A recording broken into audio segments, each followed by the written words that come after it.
Les élections au Brésil pourraient avoir des conséquences sur la mise en œuvre de l'accord entre l'UE et le Mercosur. En 2019, les deux blocs ont signé un accord commercial considéré à l'époque comme le plus important du monde. Le Mercosur est le 5e bloc économique mondial avec une production annuelle de 2200 milliards d'euros. Sa population est de 260 millions d'habitants. L'UE y exporte chaque année 45 milliards d'euros de biens et 23 milliards d'euros de services.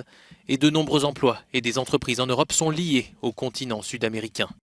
Pour entrer en vigueur, tous les États membres doivent ratifier l'accord et cela n'a pas encore été fait.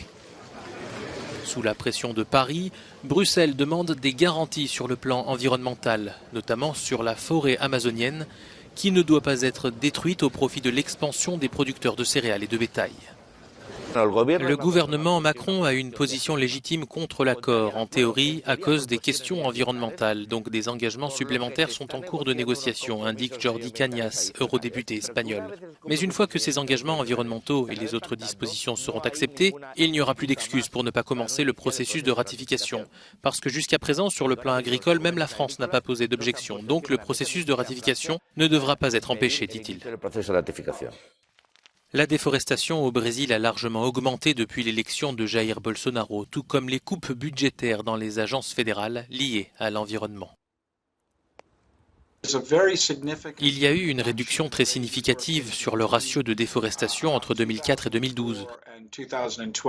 Cela a diminué d'environ 80%, explique Anthony Pereira de l'Université internationale de Floride. Cela prouve que lorsqu'il y a une volonté politique avec des infrastructures au Brésil pour surveiller et dissuader, la déforestation progresse moins vite.